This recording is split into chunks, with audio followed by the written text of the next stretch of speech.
and welcome to another one of my R6 in the wild videos.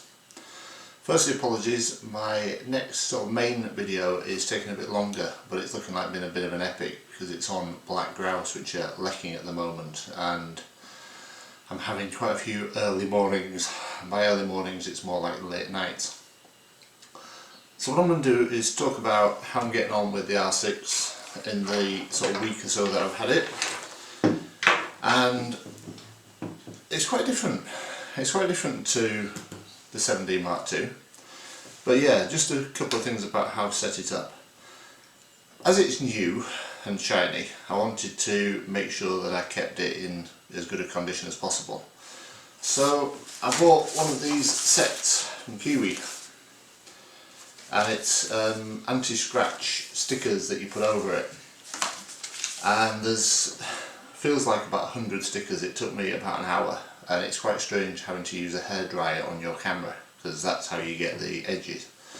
But I covered it in the stickers to protect the camera, and I'm quite impressed. The only thing I would say is they're a little bit shiny. I've seen some other sticker sets that are sold in the States, and they've got some nice sort of camouflage ones which I think would have worked really well, but this should give it protection. But it does look a bit like I've pimped my camera. It looks a little bit silly. It looks like it's covered in carbon fibre like the roof of a sports car. But yeah, so I made it look a bit silly, but it has had its revenge on me a couple of times. See, one of the things that's great about this camera is the viewfinder. I never expected it to be so large, quite frankly. So compared to the 7D, it's like the 7D is like looking through a tunnel, whereas this you get so much information. It's so much bigger. It's amazing. It also gives you the confidence to go fully manual. So on this I would tend to have it set on AV mode normally as a standard, whereas this I have it on manual because you can just quickly, with getting used to where your fingers go, quickly get it so that it's got the perfect exposure. However, there is a slight problem, which is a stupid beginner's mistake I've made at least twice. So if you're out in very bright conditions during the day and you've got it set to manual, and you then go out in the evening when it's much darker, because you're getting an electronic display that's based on the aperture, etc., your settings, then when you pick the camera up and look down through the viewfinder, on this you can at least see the subject. On this it's just black but with a histogram and the information. So what you do is you start quickly changing the settings. Now, a few times I've done this where I've spotted something reasonably good, set the camera up and manically started trying to change the settings. And it's obvious the camera's on because I've got all the information, and I'm stood there changing, trying to change. This is really stupid. This is just, going from DSLR to mirrorless. And of course, you may have spotted what the problem is.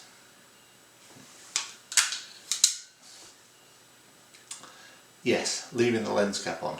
You're supposed to carry this around if it's turned off with the lens cap on. Now, I've done some research on this and I've asked a couple of forums, and it turns out if you're just walking about, having the lens cap off isn't a problem, especially somewhere like Scotland, because you're not likely to have very hot, bright sun focusing down the lens.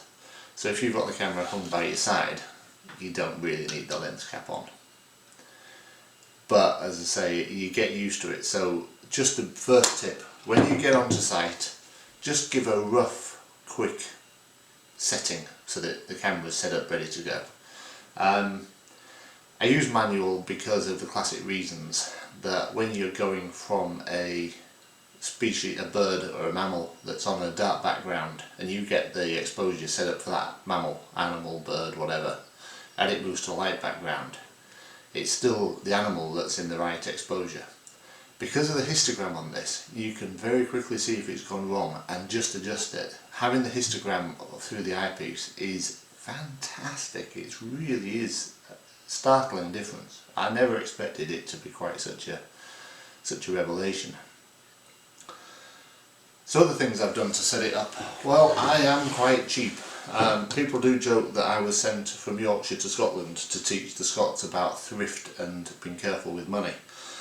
So instead of spending £40–50 on a camera strap that was easy to take on and off, I've gone for a cheaper option. So I've added a couple of loops, and to the strap I've added these. So these are little carabiners, but they're screw gate ones. So they're only small, they're quite light, and when you're walking around with the camera around your neck, you just attach it. If you want to take it off because it's windy and you're trying to do long exposures, you just turn this, take it off, and you're good to go.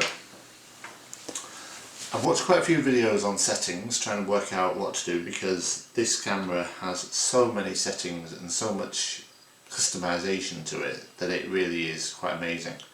So I've set it up so that the button here turns on and off the autofocus.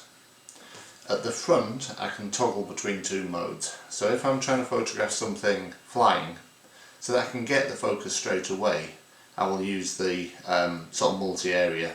Basically anything it finds it will latch onto. If that flying creature flies into a bush or into a difficult background, I then touch the depth of field button at the front, and the camera is now set for spot focus, so I can just hone in on the bird or whatever. Once I've got it reasonably there, I'll then hit this button, which turns on the absolutely amazing eye focusing system. It's as good as people say. My sons have tried to beat it and failed. So they're both rugby players, and they've both tried to jig about, hide the face, bring the face back out. It just locks on. It's amazing. I haven't had many opportunities with bird in flight, but I did have one pigeon fly over, and it was quite small in the frame. Pointed the camera at it, locked onto it.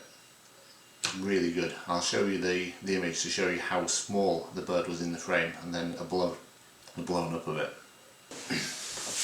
So another great feature I found on this is the flip screen. I know this is hardly revolutionary, but it's the first time I've had one. And I've protected it with one of these kits, so there's a lens protector on. The screen I found to be very useful, particularly for two circumstances. Again, I've been photographing black grouse. This involves sleeping in the hide, and it's cold, and you're in a sleeping bag. And I've actually worked this out so that I can set the camera up on a tripod, turn this screen, and basically control all the action with just one arm sticking out of the warm sleeping bag, because I can see through the screen. It's great. For doing these videos, it's just so much easier. You can see what the camera sees. For example, now I'm not that confident about how good this is, and I've had to do a few takes already. So being able to see what the camera sees while you're doing these is great. Being able to get really low down without having to sort of kneel in the mud is great. However, if you have been photographing black grouse at stupid o'clock in the morning and you're tired, it can lead to silliness. I have to show you this. You can skip forward because I've put on sort of markers so that you can miss me being an idiot, but I couldn't resist, so here I am. Hopefully very rudely awoken by some wonderful grouse. Bye for now. I'll go to some photos.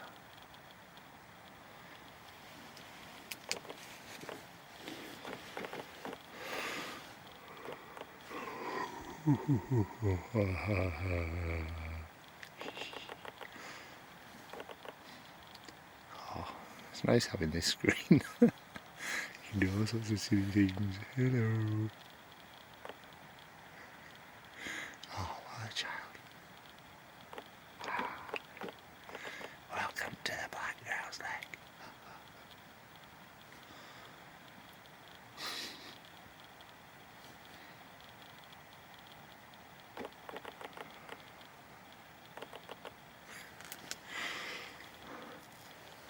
Oh, this is even better. Hello. Hello.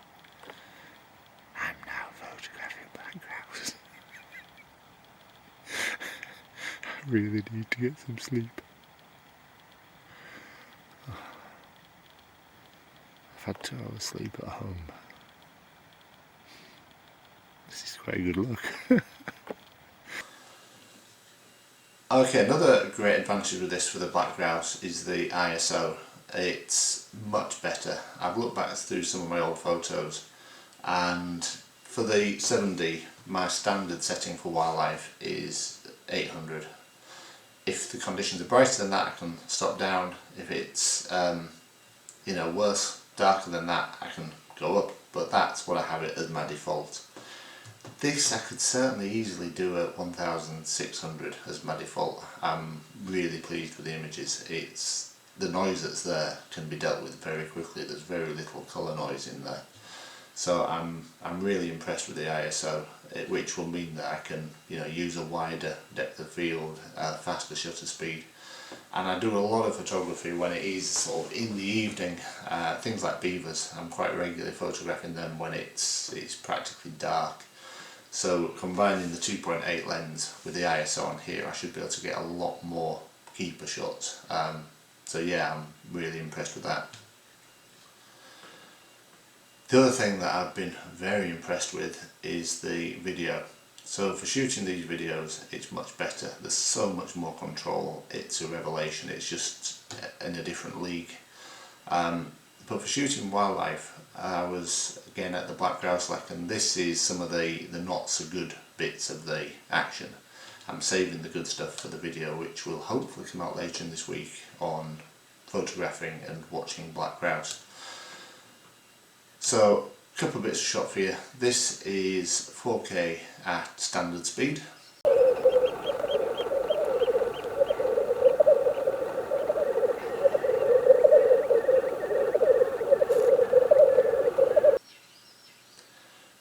And this is HD but at 120, so 4 times standard speed, and it really is great for catching the action. I mean, on some of the other clips you can see feathers flying all over the place. It's just astounding.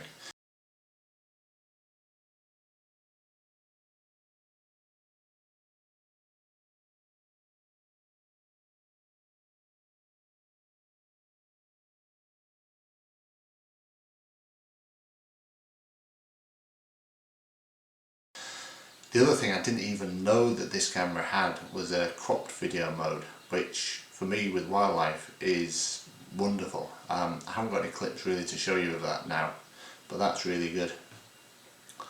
I will be doing another video where I try and do some day-night time-lapse to see how that works, because it's supposed to be pretty good at doing that automatically. It's something I'd like to do a bit more of. I do enjoy making time-lapse films.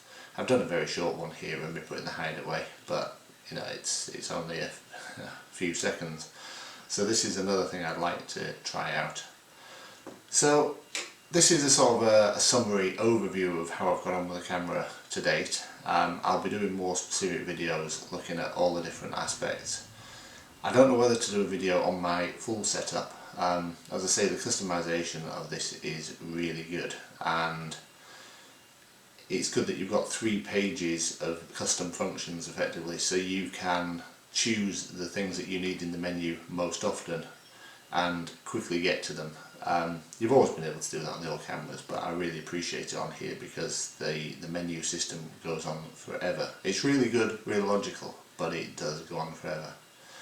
But so far I'm really enjoying the new camera. I haven't had it overheat, but it has got warm. Not to the point where it stopped acting, but actually in a black grouse hide early in the morning. Oh, it's nice and warm. So yes, I did wonder as well whether this tape might make the matter slightly worse. But I don't tend to film long pieces without stopping. I tend to be sort of grabbing wildlife and then turning it off, and then grabbing wildlife and turning it off, rather than just leaving it set. So I'll come back with some more videos. The one on the Wi-Fi, using it at a distance, one where I really do try and get some really good birds in flight shots and see how well it works, and some more sort of looking in depth at the video. But the main thing to look out for is the new black grouse film I'll be doing. I've spent a lot of time with them. They're wonderful, charismatic birds. You can see a couple in action behind me. So my black grouse film I'm aiming to have out by the end of the week. I will probably be sleeping in the hide overnight again tonight, and possibly once more to get a bit more footage, because it's quite tricky at times. But anyway, thank you for watching, and again, if you've watched this far, then I think you really should think about liking and subscribing to my channel.